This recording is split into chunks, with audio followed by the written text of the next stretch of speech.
Donc l'histoire de Yosef, on la connaît toute. En gros, donc il est vendu par ses frères, donc il va faire 2 rêves. Il va rêver donc des germes de blé. Ensuite, donc que les gerbes de ses frères vont, s'agenouiller devant la sienne. Ensuite, donc il va rêver que la lune et le soleil, s'agenouillent ainsi que ses 11 étoiles s'agenouillent devant lui, donc que ses frères s'agenouillent devant lui. Donc et ensuite, donc ses frères vont le vendre, donc ce qu'on a vu donc dans les 2 parachutes. Ensuite, donc il va donc aller chez Potiphar, donc il va devenir intendant de la maison de Potiphar. Ensuite, il va donc il va aller en prison, et après il va interpréter donc les rêves du maître Panusier, du maître Échanson, et donc il va ensuite interpréter les rêves de Pharaon, et il va devenir 1er ministre, plutôt vice-roi d'Égypte. Et lorsqu'il est vice-roi d'Égypte, ce qu'on peut se demander, en tout cas moi ce que je me suis demandé, c'était pourquoi est-ce qu'il n'a pas prévenu son père, Yaakov, qu'il était vivant? Donc parce que pendant 22 ans, donc Yaakov n'a pas de nouvelles, et pendant 22 ans, Yaakov est en deuil. Et, donc c'est surprenant. Enfin, c'est pas surprenant lorsqu'il est esclave, parce que lorsqu'il est esclave, il n'est pas libre, donc il ne peut pas prévenir son père. Mais lorsqu'il est second de Pharaon, il aurait très bien pu prévenir son père et lui dire que voilà, qu'il est roi, enfin qu'il est vice-roi, qu'il est encore en vie, lui donner une nouvelle, quoi. C'est pas logique. Donc voilà, donc je vais vous parler de ça ce soir. Et aussi, il y a quelque chose qui est surprenant, c'est toutes les comment dire, les combines qu'il va faire par rapport à ses frères. Donc il va aller, déjà quand il va les voir, donc il va les inculquer donc il va dire que ce sont des espions. Puis après, donc il va leur dire ramener Benjamin, donc il va les faire revenir. Donc voilà, donc ça crée encore plus de souffrance du coup à ses frères, mais surtout à son père. Heu, donc heu, donc déjà concernant ses frères, donc pourquoi est-ce qu'il les fait revenir? Et pourquoi est-ce qu'il les fait revenir avec Benjamin surtout? Donc ce qu'on pourrait dire, chat, dans le sens simple, c'est que, heu, c'est que du coup, donc il demande que ses frères viennent avec Benjamin, et il va prendre en otage Shimon, et lorsque ses frères, viennent avec Benjamin, donc il va, différencier Benjamin de ses frères en lui donnant plus, de nourriture lorsqu'il va les convier à manger. Il va lui donner aussi plus d'argent, et donc tout ça en fait pour voir en fait si ses frères sont encore jaloux vis-à-vis d'un fils de Rachel, vis-à-vis de Benjamin. Donc ça, c'est la première des choses. Et ensuite, donc on voit à la fin de Miketz donc que Youssef fait encore une combine. Il va encore demander donc à son serviteur de mettre sa coupe dans le sac de Benjamin pour pour après lui dire que c'est un voleur, et pour décider qu'il va donc rester en esclavage. Donc il va rester en esclavage, donc Benjamin sera esclave pour lui.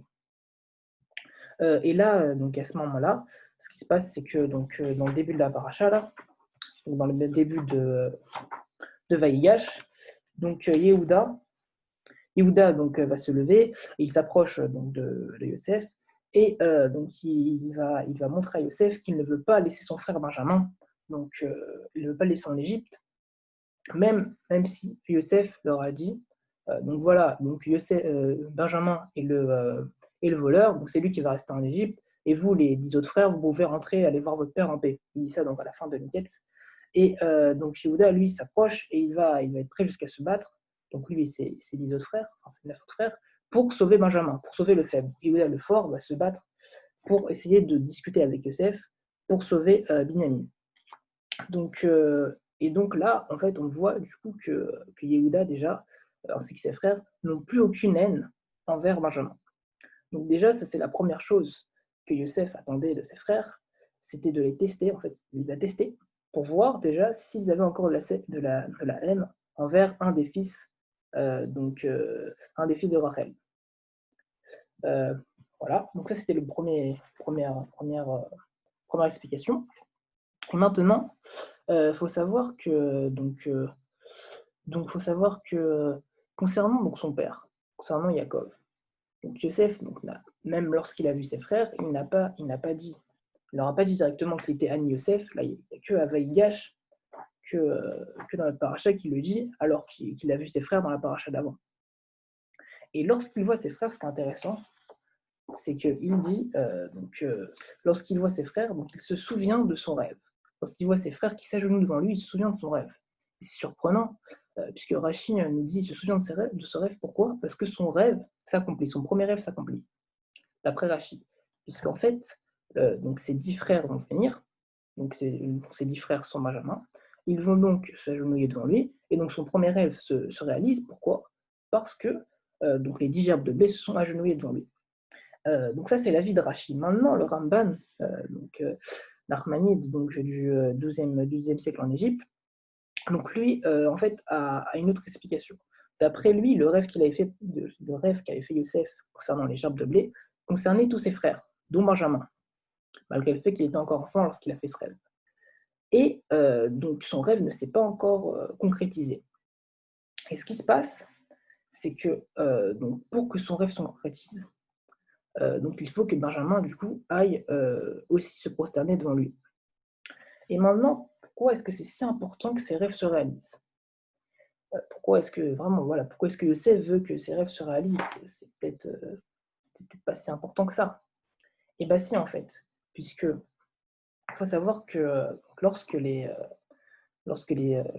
frères de Yosef le vendent, donc ils vont en fait le juger, ils vont faire un bed-din, et ils seront 9 à ce moment-là. Ce qui va se passer, c'est que donc Benjamin, donc Benjamin sera petit, donc il ne va pas s'occuper de Yosef encore, mais ses 10 autres frères sont là, et Ruben, lui, donc comme il est écrit dans Miketz, Ruben retourna, donc, parce qu'en fait Ruben donc, devait aller servir son père ce jour-là, ou un autre avis qui dit qu'à cause de la faute qu'il avait fait vis-à-vis de son père et de sa couche, il devait donc aller faire une prière spéciale.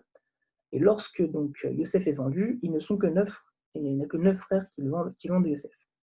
Ils le mettent dans le puits, et ils sont 9. Et pour le juger, il faut qu'il soit 10, il faut qu'il y ait un minyan, pour faire un beddin. Et du coup, donc ils sont 9, ils vont prendre Hachem comme témoin, c'est ce que dit le Ramban, ils vont prendre Hachem comme témoin pour donc, le juger et faire ce qu'on appelle un anathème, c'est-à-dire qu'ils vont garder le secret, comme quoi Yosef est mort, ils vont faire croire à leur père que Yosef est mort, et ils vont faire un anathème pour ne pas révéler donc, le secret donc, à Yaakov, tant que les 10 personnes qui font l'anathème veulent garder ce secret. C'est-à-dire qu'en fait, ils ont fait un cercle, et ils ont dit, voilà, tant qu'il y a quelqu'un de notre groupe, dont Hachem, qui ne veut pas révéler ce secret, on ne révélera pas ce secret à Yaakov.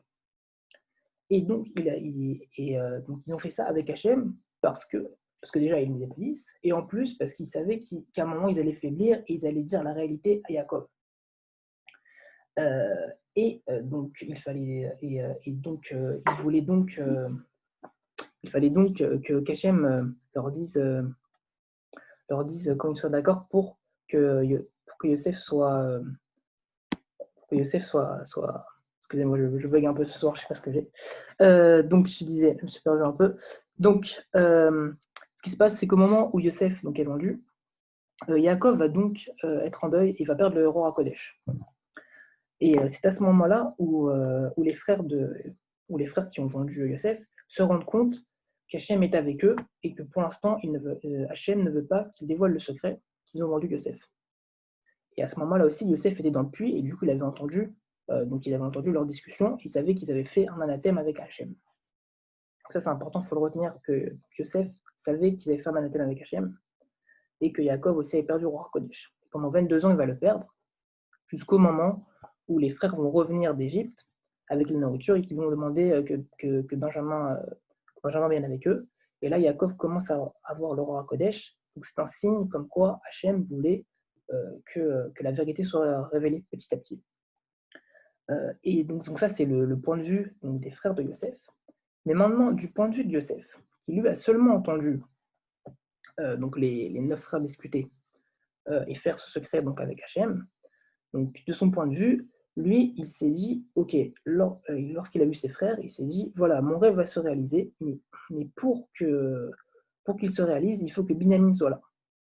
Et lorsque Binyamin sera là et mon rêve se réalisera, je pourrai donc révéler que je suis Yosef, puisque Hachem sera d'accord,